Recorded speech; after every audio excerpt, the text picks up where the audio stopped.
Alright guys, it's Jerningam here. As some of you guys may know, Parliament is going to be closed down today in the UK in London for a couple of months, I think, or weeks. But anyway, they'll be opened again the 14th of October for the Queen's speech, hopefully. And the Speaker, Boris stands down. You know the Speaker? Most of you guys don't know who the Speaker is. And he'll be backing down at the end of the 31st of October. If the general election doesn't go through, then he'll probably stay on. He's been promising this for ages, and just trying to think what I was going to say. I'll play the video anyway, and you guys can watch it. All right, guys. Colleagues, I would like to make a personal statement to the House. At the 2017 election, I promised my wife and children. This is the Speaker talking. Be my last. This is a pledge that I intend. It says Parliament shutting down. The Queen gives royal assist to the bill, blocking no deal. For an early general election, my tenure as Speaker and MP will end when this Parliament ends. If the House does not so vote, I have concluded that the least disruptive and most democratic course of action would be for me to stand down at the close of business on Thursday, October the 31st.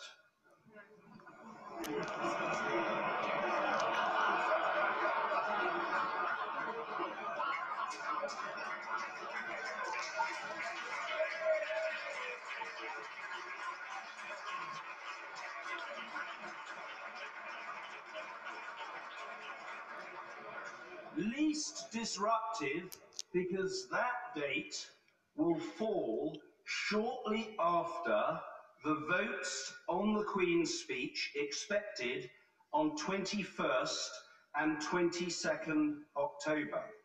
The week or so after that may be quite lively, and it would be best to have an experienced figure in the chair for that short period. Most democratic because it will mean that a ballot is held when all members have some knowledge of the candidates. This is far preferable to a contest at the beginning of a parliament when new MPs will not be similarly informed and may find themselves vulnerable to undue institutional influence.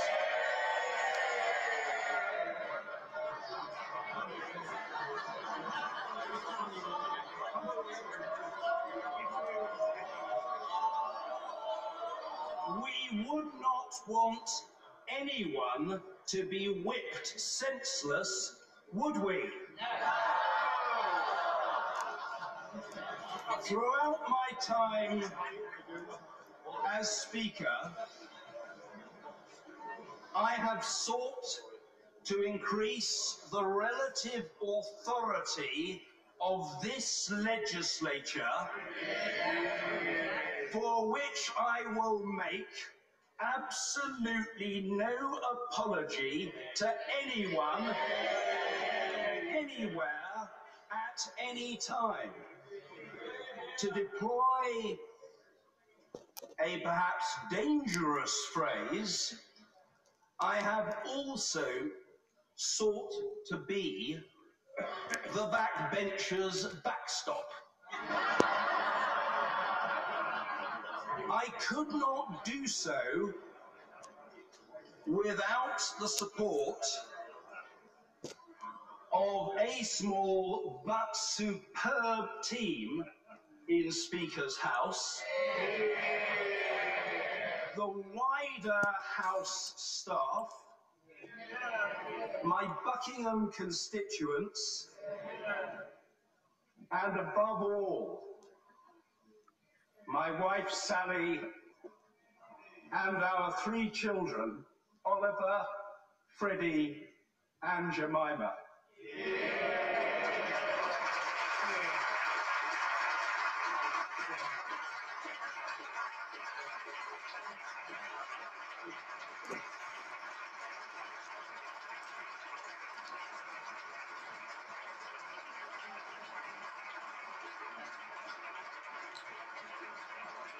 From the bottom of my heart, I thank them all profusely. I could also not have served without the repeated support of this House and its members, past and present. This is a wonderful place, filled overwhelmingly by people who are motivated by their notion of the national interest, by their perception of the public good, and by their duty, not as delegates, but as representatives to do what they believe is right for our country. We degrade this Parliament at our peril.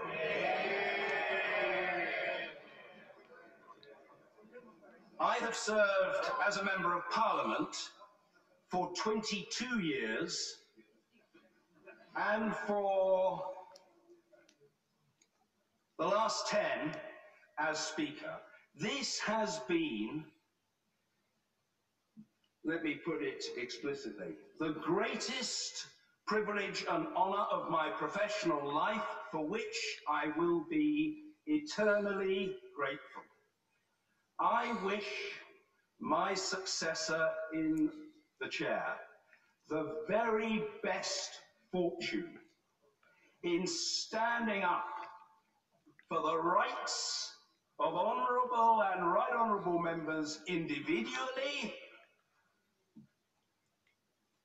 and for Parliament institutionally as the Speaker of the House of Commons.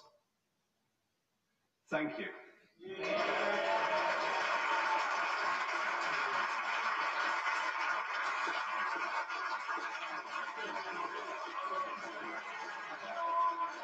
Well, that's John Bercow's speech, Speaker of Parliament.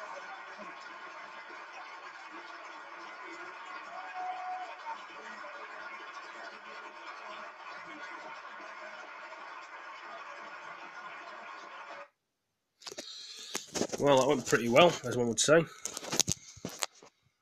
Good morning, everyone. Members of the press, ladies and gentlemen, Prime Minister. Prime Minister, first of all, I really want to very sincerely welcome you to Ireland, and I look forward to our conversation this morning. I think we can both agree that we have much to discuss. First of all, allow me to say that we respect the democratic and sovereign decision in Dublin, of Ireland, the British people to leave the European Boris Union. Johnson in Dublin, Ireland. We meet this morning at a point where it is the stated intention of the British government to leave the European Union on the 31st of October, with or without a deal. However, in my view, the story of Brexit won't end if the United Kingdom ends the European Union on the 31st of October, or even the 31st of January. There's no such thing as a clean break, or just getting it done. Rather, we'll just move on to a new phase. If there is no deal, it'll cause severe disruption for British and Irish people alike, not so much on the continent. And whatever happens, we'll have to get back to the negotiating table quite quickly. And when we do, the first items on the agenda will be citizens' rights, the financial settlement, and the Irish border. All issues which we had resolved in the withdrawal agreement made with your predecessor, an agreement made in good faith by 28 governments. But if there is a deal, and I think it's possible, we'll enter talks on a future relationship agreement between the EU and the UK. It's going to be very tough. We'll have to deal with issues like tariffs, fishing rights, product standards, state aid, and it will then have to be ratified by 31 parliaments. Prime Minister, negotiating FTAs with the EU and the US and securing their ratification in less than 3 years, I think is going to be a Herculean task for you. But we do want to be your friend and your ally, your Athena in doing so. And I think the manner in which you leave the European Union will determine whether that's possible. I am ready to listen to any constructive ways in which we can achieve our agreed goals and resolve the current impasse. But what we cannot do and will not do, and I know you understand this, is agree to the replacement of a legal guarantee with a promise. Our businesses need long-term certainty, and the people of this island, north and south, need to know that their livelihoods, their security, and their sense of identity will not be put at risk as a consequence of Brexit. So the stakes are high. Avoiding return to a hard border on this island and protecting our place in the single market are the Irish government's priorities in all circumstances. We must protect the peace and also the burgeoning all-island economy, and that's why for us the backstop continues to be a critical component of the withdrawal agreement unless and until alternatives are found. But we are open to alternatives, but they must be realistic ones, legally binding and workable, and we haven't received such proposals to date. Prime Minister, I know we've spoken twice by phone already, and I know we've very much a shared desire to see the Northern Ireland institutions restored, and the Taoiseach and the Secretary of State are already working closely on that. And the Good Friday Agreement is the best example, if ever we needed it, to show that old foes can come together to deal with the most intractable problems. And as co-guarantors of that agreement, I look forward to exploring with you how, working with the Northern Ireland parties, we can restore power sharing and devolution. I'm confident that we'll be able to find some common ground today, and in doing so I'm determined to defend the peace, the all-island economy, and all that we hold dear.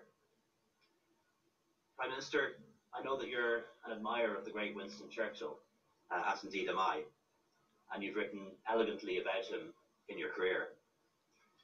In the middle of the Second World War, Winston Churchill and the Army Chief of Staff, Lord Allenbrook, made a long and perilous journey across the Atlantic from Washington by plane. They reached the coast of Ireland shortly after 4 a.m, and Allenbrook's description of their first sight of Ireland is unexpectedly poetic for a normally reserved military man. I'd like to finish by sharing that with you. Beautiful moon shining on a sea of clouds. Then out of the darkness, dark patches loomed up on the horizon, which turned out to be the north coast of Mayo. We soon struck the coast, only visible by moonlight. PM was thrilled as I was. I feared the vista when you flew in this morning into a very cloudy Dublin was not quite as spectacular or thrilling, but you come nonetheless at a crucial point in our history and the relationship between our two countries. We may sometimes differ, but we're bonded by our shared past and our shared kinship. And I think we've a shared dream too, one of peace, freedom, and prosperity. I look forward to our discussions today and I invite you to make your remarks. Thank you very much, Taoiseach Leo. It's wonderful to be here in Dublin, and I thank you very much for the very warm welcome you've given us in spite of the slightly chilly weather, which I congratulate the media on braving as you all are this morning. Leo, you and I first met a few years ago when we jointly officiated at the St. Patrick's Day parade procession in Trafalgar Square in London. It was a pretty joyous occasion, and of course we then celebrated the incalculable contribution of the Irish community to London, and there in the vast crowds was of course the living embodiment of one of the densest and most intricate and most vital relationships in the world between any two countries. And together, Leo, we both recognise that our peoples are the beneficiaries of the efforts of our predecessors, politicians and others, who put aside differences and who found compromises and who took our countries forwards together in circumstances that are far tougher than now. And the results for both the UK and Ireland are immense, not just a peaceful and open border, but an economic partnership by which we in the UK eat, I think, 50% of all the cheese and beef produced in Ireland, which is a lot. And the very captain of the World Cup winning English cricket team was born in this city. So I believe our job now is to take that relationship forward and to build on it. We've got a UK-Ireland summit in November. I look forward to that. And of course, in all the ways in which the UK and Ireland work together around the world with shared values and shared interests. But as you rightly say, Taoiseach, before November, there are two tasks, political tasks, that we simply have to do. And we must restore the government in Stormont, in Northern Ireland, and I promise to work with you on our shared objective there. And, of course, we must get Brexit done, because the UK must come out on October the 31st, by October the 31st, or else I fear that permanent damage will be done in the UK to trust in our democratic system. And I know that Brexit was not, to be perfectly frank, a problem, a conundrum that Ireland wished for. And I think there are certainly questions that we need to resolve. And there are three basic questions that we have to answer for the sake of our collective peace of mind. Can we ensure that we continue to have unchecked movement at the border of goods and people, and indeed cattle? And I think the answer is yes. And as someone who went to the border several times before the Good Friday Agreement and shuddered to see watchtowers on UK soil, I can say now, as I've said many times before, the UK will never, ever institute checks at the border. And I hope our friends in the EU would say the same. Can we uphold the Belfast Good Friday Agreement in all its particulars? And again, I say the answer is yes. And our commitment in the UK to the peace process is unshakable. Can we protect the economic unity of the island of Ireland and the gains that Ireland has won through its membership of the EU single market? And again, I think the answer is yes. And I think we can achieve these things while allowing the UK to withdraw whole and entire from the EU. And of course, I acknowledge the complexities involved and the symbolism and the sensitivities evoked by the very concept of a border. But strip away the politics, and at the core of each problem, you find practical issues that can be resolved with sufficient energy and a spirit of compromise. Indeed, the current treaty must logically envisage that the problems can be solved, or the present protocol would never have been called a backstop. So I have one message that I want to land with you today, Leo, and that is that I want to find a deal. I want to get a deal. Like you, I've looked carefully at no deal. I've assessed its consequences, both for our country and yours. And yes, of course, we could do it. The UK could certainly get through it. But be in no doubt, that outcome would be a failure of statecraft for which we would all be responsible. And so, for the sake of business, of farmers, and for millions of ordinary people who are now counting on us to use our imagination and creativity to get this done, I want you to know I would overwhelmingly prefer to find an agreement. Our governments have spent 3 years masticating this problem, And so I think it's time now to honour the achievements of our predecessors who tackled far worse problems by cracking this one ourselves. I won't say we can do it all today, but I do believe that a deal can be done by October the 18th. So let's do it together. Thank you very much.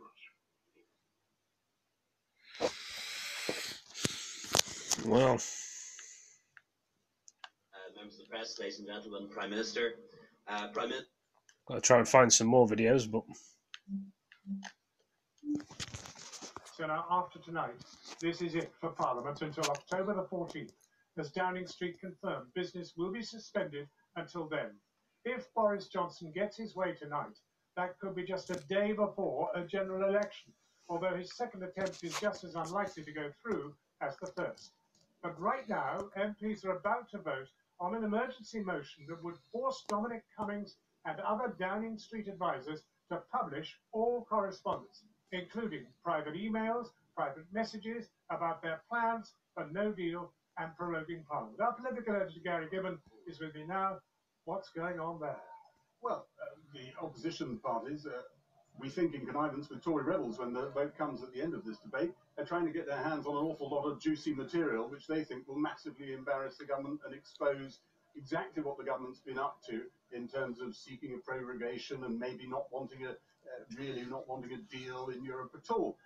Number 10 is turning around and saying you can't have all these iMessages and encrypted messages and the rest of it, because even if we did instruct those individuals to do that, that would be improper, because they are individuals and you can't just go trawling through people's messages. There is going to be one other debate, by the way, which the departing speaker allowed afterwards, about whether governments should obey the rule of law. I don't think the government's going to oppose that. I don't think there's going to be a vote on that. But again, that's there to embarrass them.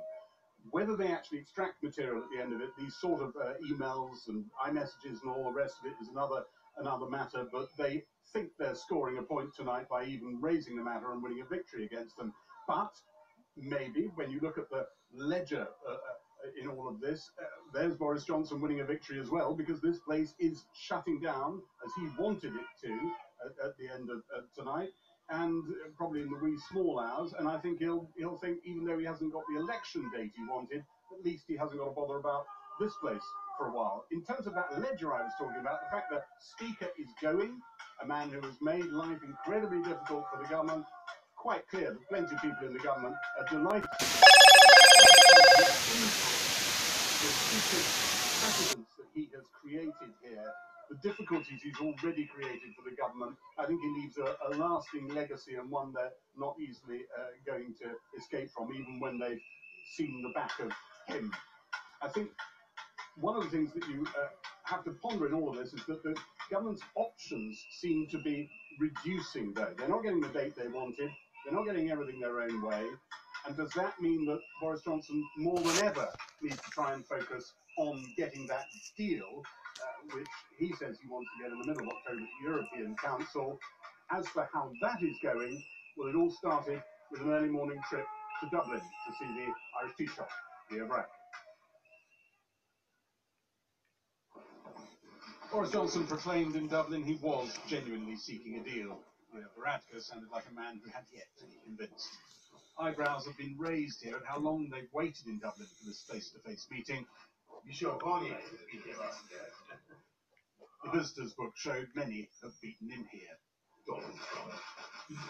Nothing said in Dublin this morning suggested progress towards a deal was imminent. We are open to alternatives, but they must be realistic ones, legally binding and workable, and we haven't received such proposals to date. I don't think we're going to have. I don't think we're necessarily going to have a complete breakthrough here this morning. Not today. Not today. But might be a good start. But we are going to work at this. Progress in negotiations seems even more important for Boris Johnson, as his room for manoeuvre back in Westminster appears to narrow. The government confirmed it will run this ceremony at the end of today's session, proroguing or suspending Parliament for 5 weeks.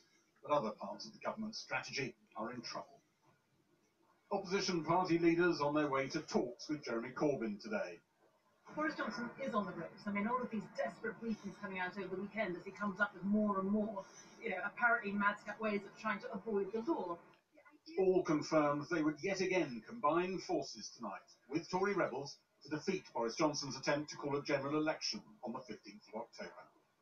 Crashing into already febrile proceedings, the Speaker, who the government accuses of bending the rules to frustrate Brexit, announced he was standing down. But not until the end of the day the government had hoped Brexit would happen.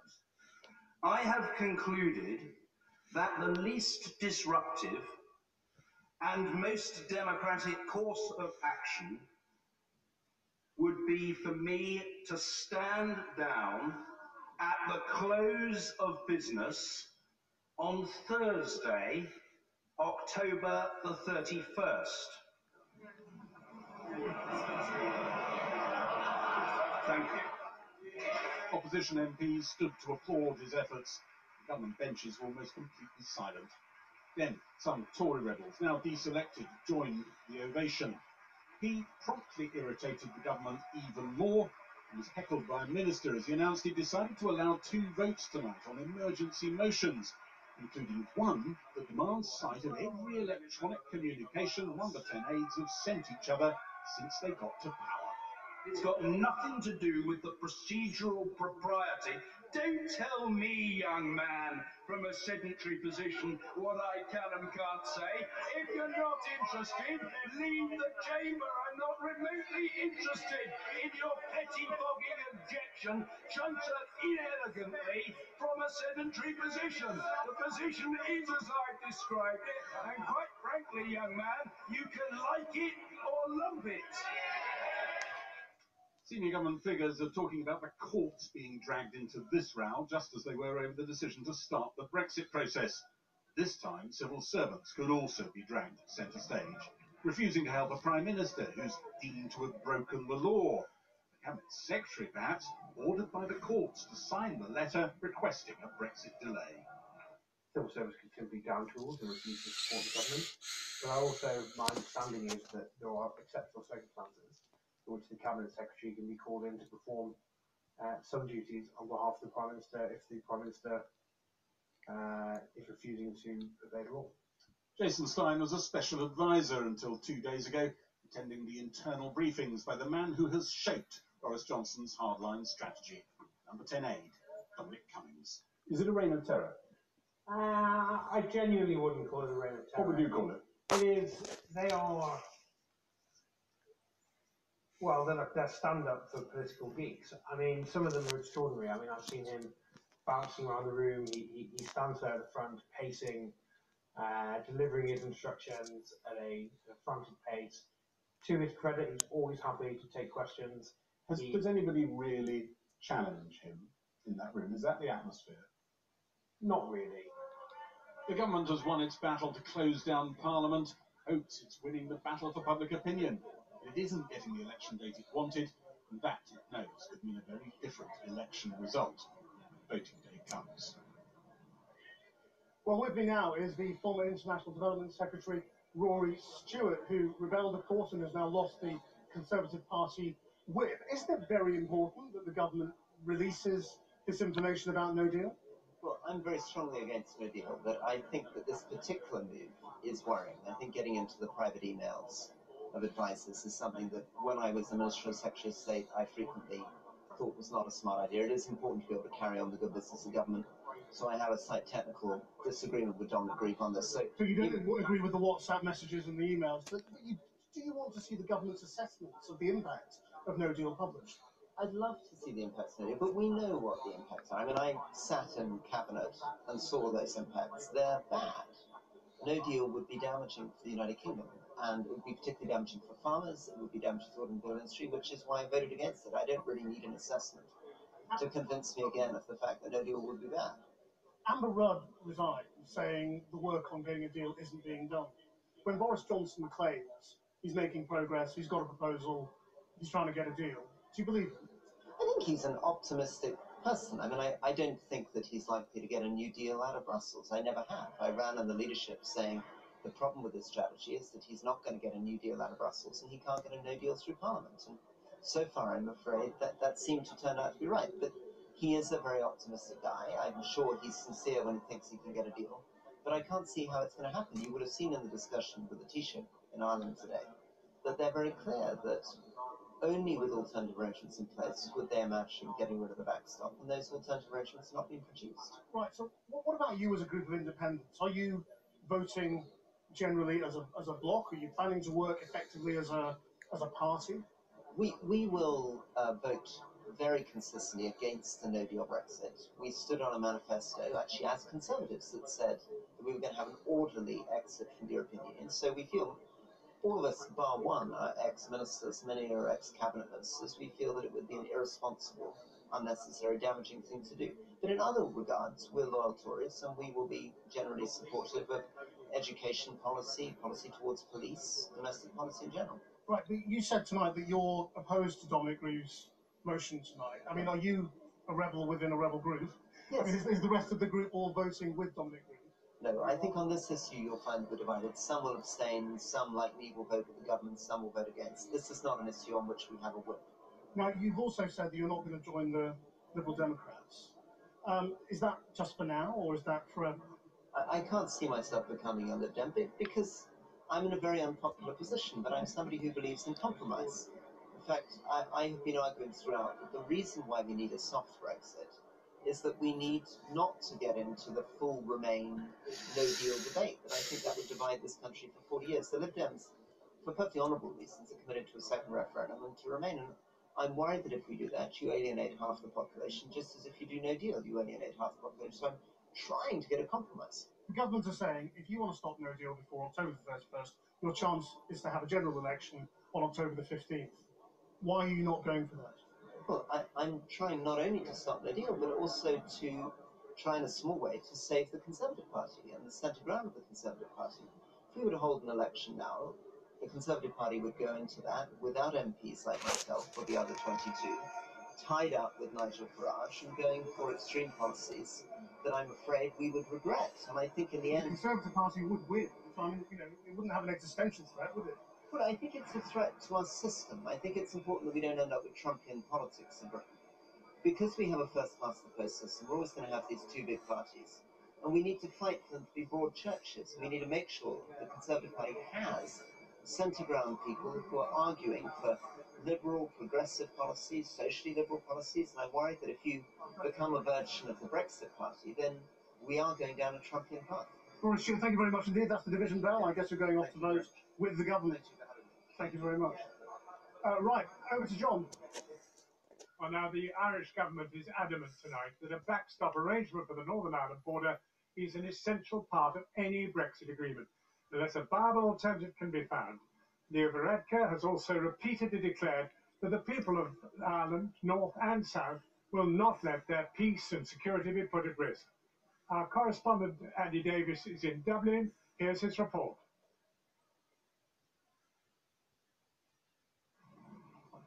If this had been billed as a bid to establish rapport between one leader and another, perhaps it was always going to work.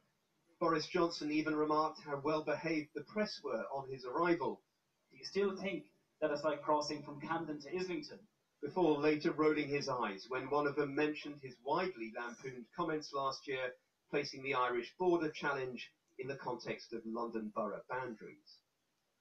Prime Minister, first of all, I really want to very sincerely welcome you to Ireland, and I look forward to our conversation this morning. I think we can both agree that we have much to discuss. And I know that Brexit was not, to be perfectly frank, a problem, a conundrum that Ireland wished for.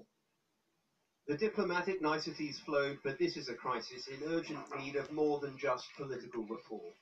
The Irish border question still suffocates this debate.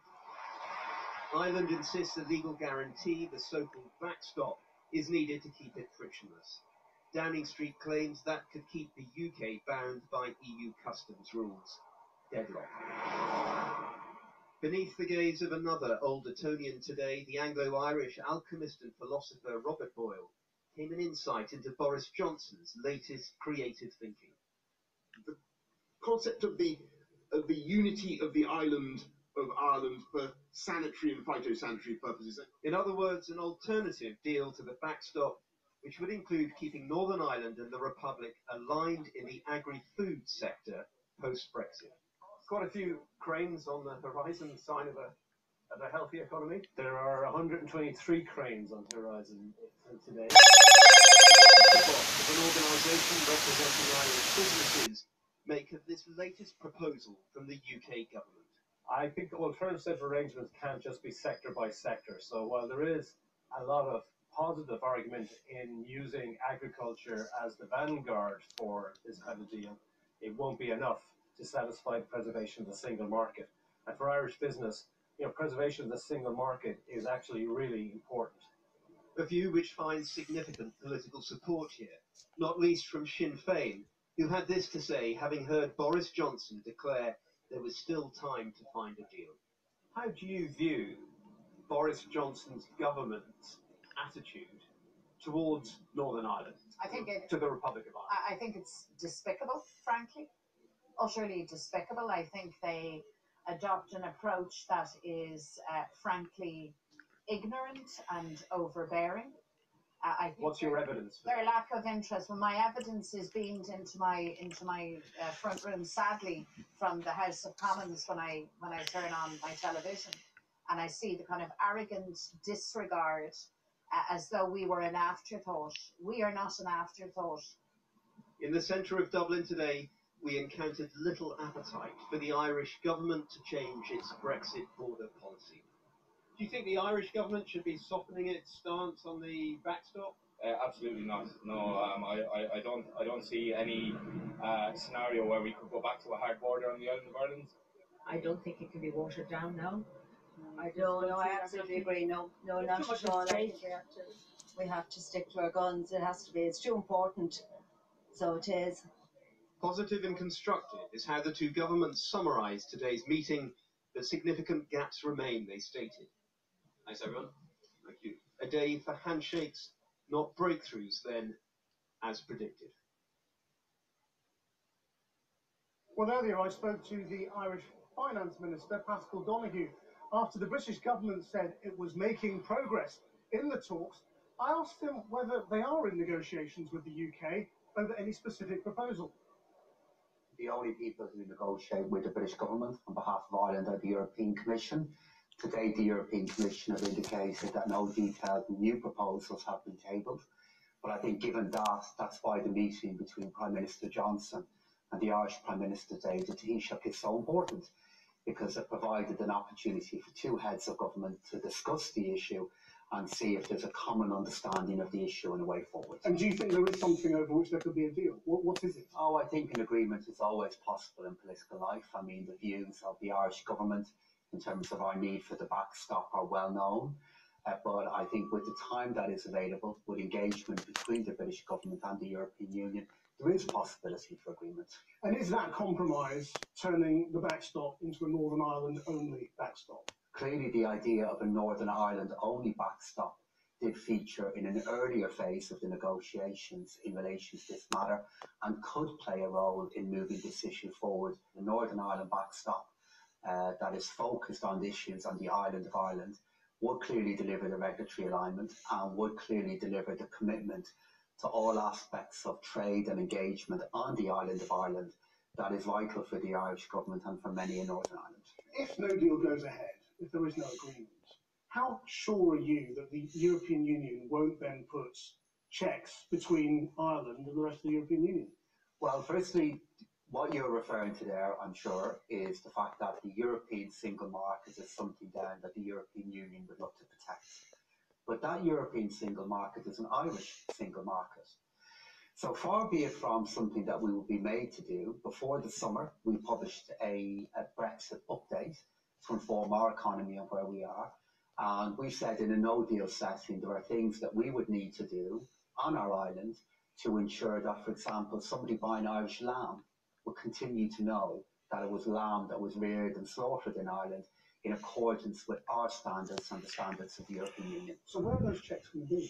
Well, we're engaging with the European Commission on that at the moment, and the Taoiseach has recently, as before this weekend, said that in those kind of circumstances, the checks would be away from the border.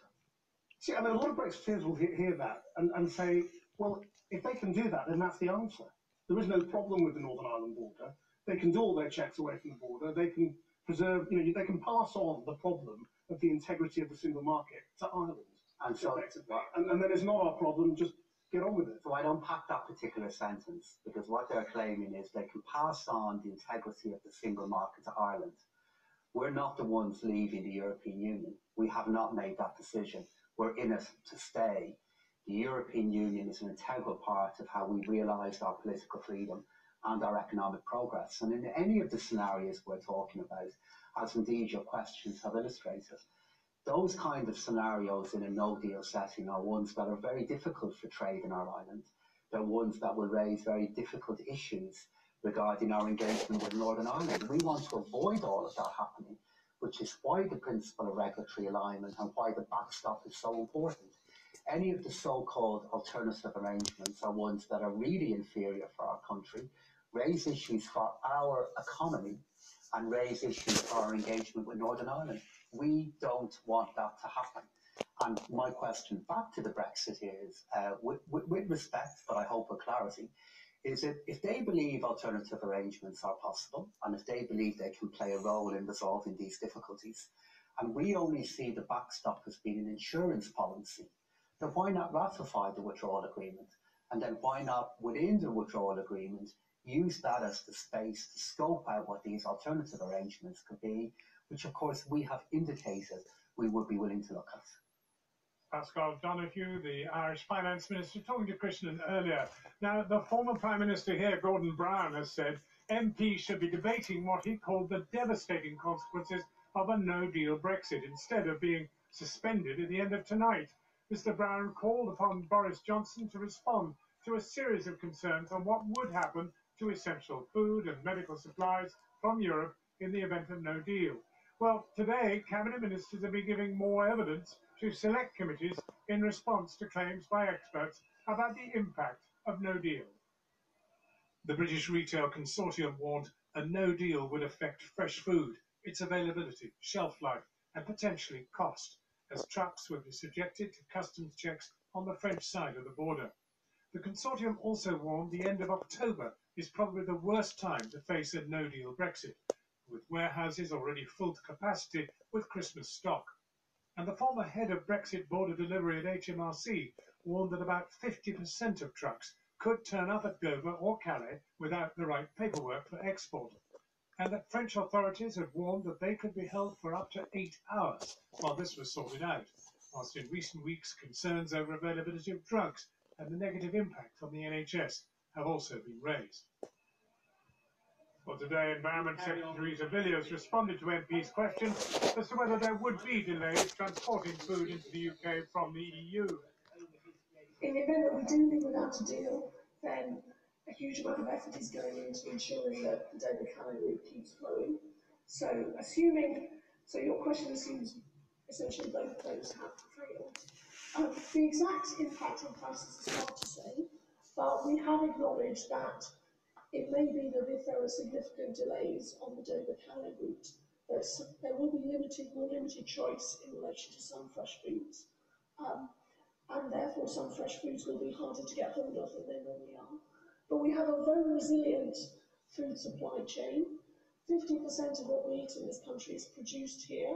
We also have significant markets outside of the EU from which we also source food. So we believe that the food sector is in a good position to respond to the challenges of a potential no-deal exit.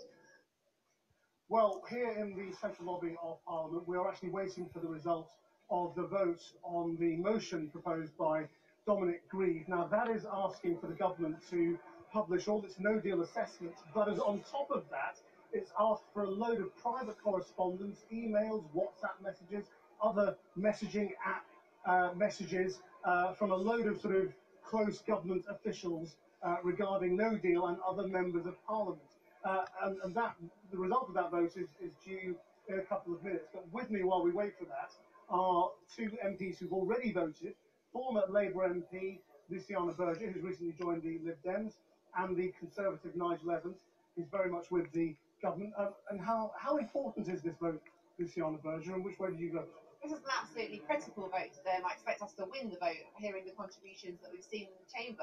This is yet another dark day in our British politics. The fact that we had to have an emergency debate in order to get from the government the repercussions and the implications of what it will mean for a no-deal Brexit in this country, and also that we're going to have to get the information, the correspondence, and bring the Queen into it in order to expose the government and why it is that they are seeking to shut down Parliament Damn. today in order to silence our democracy. It's a very, very sorry state of affairs, and we'll see the result very soon. But Nigel Evans, I mean, if they do win, government's basically going to ignore it. We'll see. There may be human rights implications, which I understand happen. I mean, under Tony Blair, this would never have happened. And certainly when Dominic Grieve was Attorney General, he would have told people where to go. It's only because we've got a paralysed Parliament at the moment. And the fact is, we'll see. But I'm like with Luciana. I suspect they'll win. But the fact is that we know some of the Yellow Hammer stuff was basically the worst case scenario. If I told you the worst case scenario, you'd never get out of bed. I mean, seriously, you just stay in bed. And so a lot of this stuff has been way outdated because mitigation has taken place, and we'll see what happens. Now I'm just taking my shoes off while I'm trying it. Details of, and what we've heard from and seen in the press was the baseline scenario. This was experts from across the country telling us what the real implications are going to be for our security, for our access to food, for our access to drugs in this country. Very, very serious implications.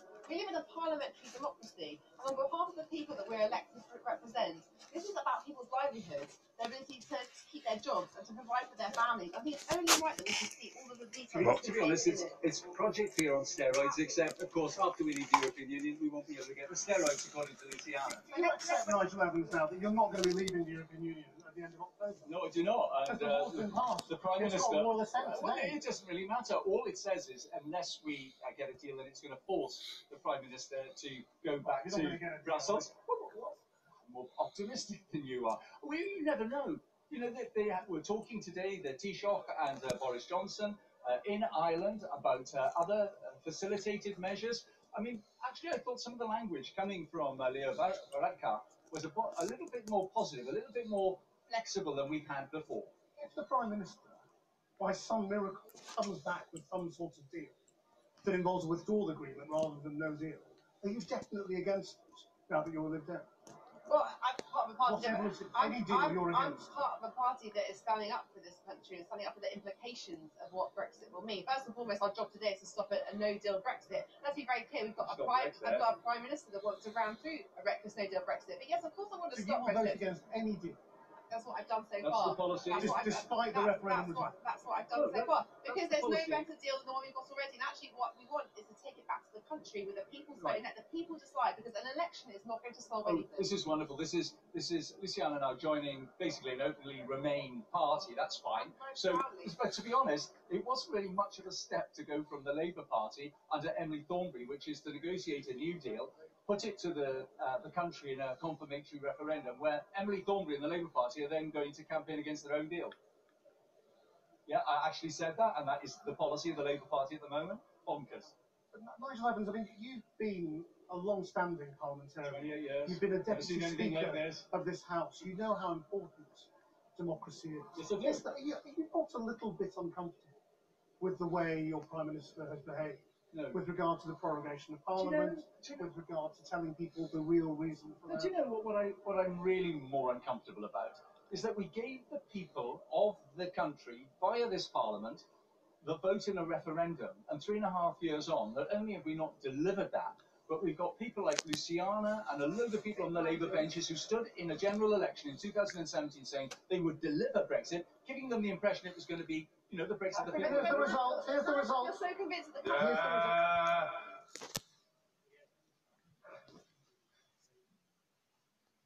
The ayes to the right, 311.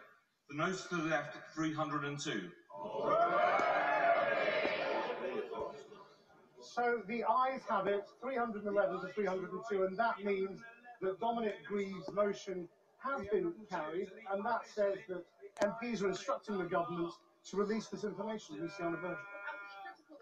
I'm really delighted that we have done so, but it should never have got to this. The information, are you? Well, it should never have got to this, and the fact we've got a government that's not prepared to obey the rule of law, that you've got an MP here talking about human rights when it comes to obeying the rule of law, and other ministers saying that they're going to have to look into it. We live in a parliamentary democracy, and they should be ashamed of themselves. And in this dark day, thank goodness that we've got the result that we've just had now. I hope somebody's scouring Dominic Grief's speeches when he was Attorney General, when the Labour opposition would have asked them to reveal stuff. The man who used to preside over debates. Yeah, I know. You're saying it's okay to just ignore. No, of course not. You can't just ignore it. You've got to go. No, you've got to go for the rule of law. So we'll just see what the human rights says about that. Because if Parliament turned around to a journalist and said you've got to reveal all your WhatsApp messages on a certain area which is sensitive, do you know? Most journalists would say, get stuff. You're not going to see those messages because this is under precedent. What have you got to hide? Why when you release the information? Same with journalists, Luciana. If you don't think there's serious implications of a no-deal Brexit, why wouldn't you reveal everything contained within the Yellowhammer report? When you were a Labour MP, if you can remember back that far, a few months, under Tony Blair, a couple of years, there's not a chance. Oh well. In those days, under Tony Blair, there's not a chance when Tony Blair was asked about it. But why have we got to this stage? Isn't it true, Luciana? They're shutting down Parliament today. That you have overreached. You know, if you'd have just put it down to the government's reports, official papers, there would have been a lot of sympathy for that. But when you're asking for private text messages, people do wince. That full disclosure on the Project Yellowhammer report to understand the full consequences of what no-deal Brexit will mean for this country, so that we can put together what Nigel's just said, because we know that it's a report that was put together in August. And in terms of disclosing the information, we haven't had honesty from this government. And the fact is, if you heard what Dominic Grief said in Parliament, it's because very serious accusations have been levelled about the real reason behind why the government is seeking to close down Parliament today. What we need more than anything else is a general election. Luciana has a chance to vote for that tonight. Let the people decide. Well, the only way we're going to resolve this, that didn't happen in 2017. The people decided in 2017. And Why don't you want to accept their verdict? And I'm going to deliver that if it's the last thing I do. Nigel Evans, thank you very much indeed. John. Fast-moving events here in Westminster. Let's get an update on tonight's debate. A defeat for the government. Yes, the government's been defeated again, this time by a margin of 9, and this was on the motion that would require them to publish the messages on private phones as well as work phones, on iMessages, also any sort of electronic communication you can think of that might have been sent by people like Dominic Cummings, Prime Minister's chief aide. Well, that won't happen, will it? Well, the government is digging its heels in very much so. The number tends to be swarming with lawyers today. Some of them, I assume, working on this. Some of them maybe on the bigger picture of what on earth you do with a parliament that is compelling a prime minister to do something he doesn't want to do. But Yellowhammer might get published. Well, in the past, this device that has just been voted on has managed to ease documents out of the government, and the government's saying it won't go near any of this. It might, in the end, have to publish some stuff on Yellowhammer, which, of course, is the no-deal preparation stuff. But it's probably unlikely, you'd think, to get really into Dominic Cummings' mobile phone. And just now, Michael Goves, who's winding up the debate for the government, was saying he thought the whole thing was a ridiculous fishing expedition, and he even, for good measure, I think, slightly to goad the people voting for this, quoted the European Convention on Human Rights, Article 8, I think it was, on privacy, and how they mustn't trespass on that. Flipping heck. What is this country coming to?